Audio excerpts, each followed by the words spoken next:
In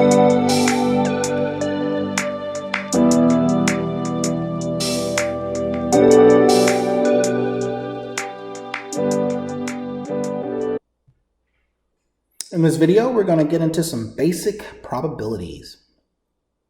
All right. When calculating the probability of an event occurring, when all outcomes have an equal chance of occurring, we're calculating something that's referred to as a theoretical probability. I like to say you're playing a fair game. When each outcome has an equal chance of occurring, it's a fair game, and we're going to calculate what's called theoretical probabilities. So what are some examples of theoretical probabilities? Well, these are probabilities that include fair dice, where you're tossing a pair of dice, okay? Playing cards, tossing coins, lotteries. These are all examples where each outcome has an equal chance of being selected. Each outcome has an equal chance of occurring. In order to calculate a theoretical probability, what you do is you just simply take the, so let's make sure we're clear with this notation here. We've seen this in the last video. So P of E, that means the probability of event E occurring. What you do is you take the number of outcomes that are in E and divide it by the total number of outcomes. Okay. Just some recap here. Recall that a probability must lie between 0 and 1, including those endpoints. The closer our probability is to 1, the more likely it is that that event will occur. To determine the total number of outcomes of an experiment, it may be helpful to use something that's called the fundamental counting principle. Okay, so I'm trying to go over how do we calculate the denominator of that theoretical probability equation there. And so the fundamental counting principle says the total number of ways that a sequence of events can occur is found by simply multiplying the number of outcomes from each event.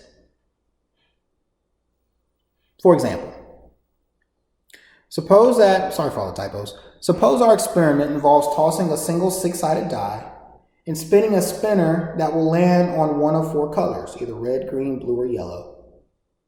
What's the total number of outcomes from this experiment? And also, what is the probability that we toss an even number and land on the color green? Okay, so let's start off with the first part of this question. What's the total number of outcomes? Okay, total number of outcomes.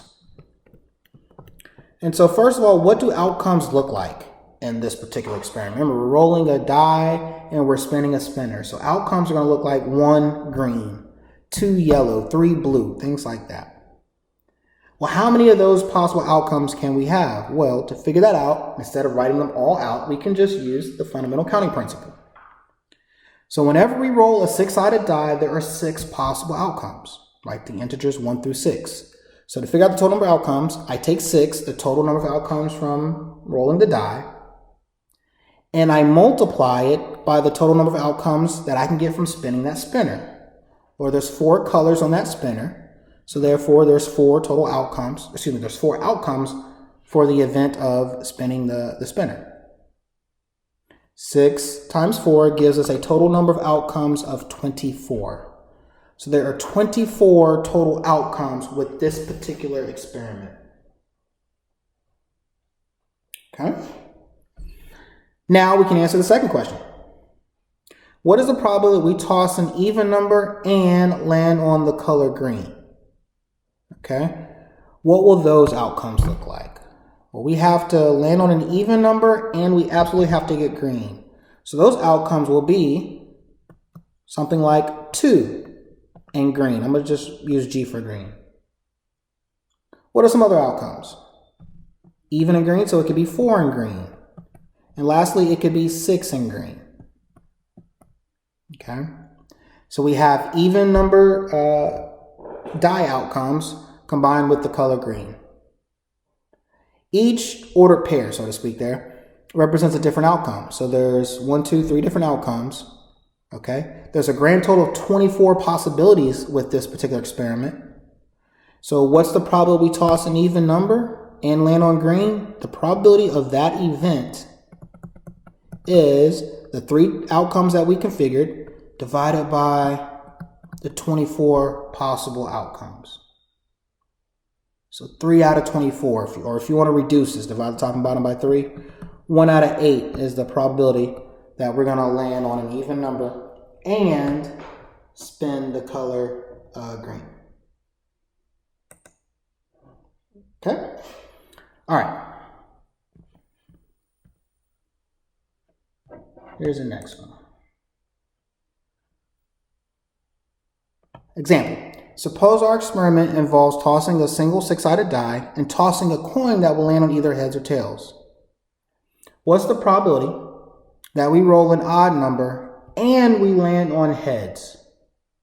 What's the probability we roll an odd number and land on heads? Once again, let's start off figuring out what are the total possible number of outcomes for this event, for this experiment.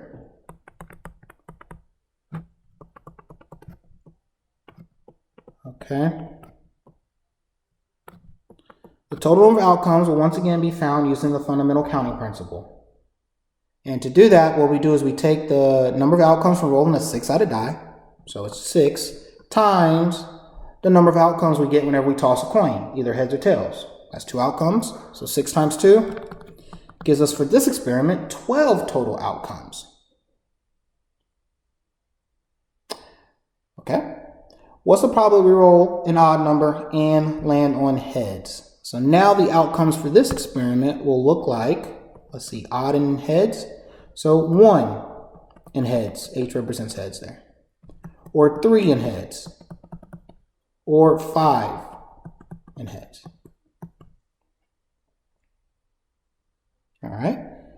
So here we see we have three outcomes in the event, 12 total outcomes. So the probability of event E, and this event means that we roll an odd number and land on heads, that will be 3 out of 12, aka 1/4 if you reduce that. There we go. All right, so those are just a couple quick examples to kind of get you going with the homework. I will see you guys in the next video.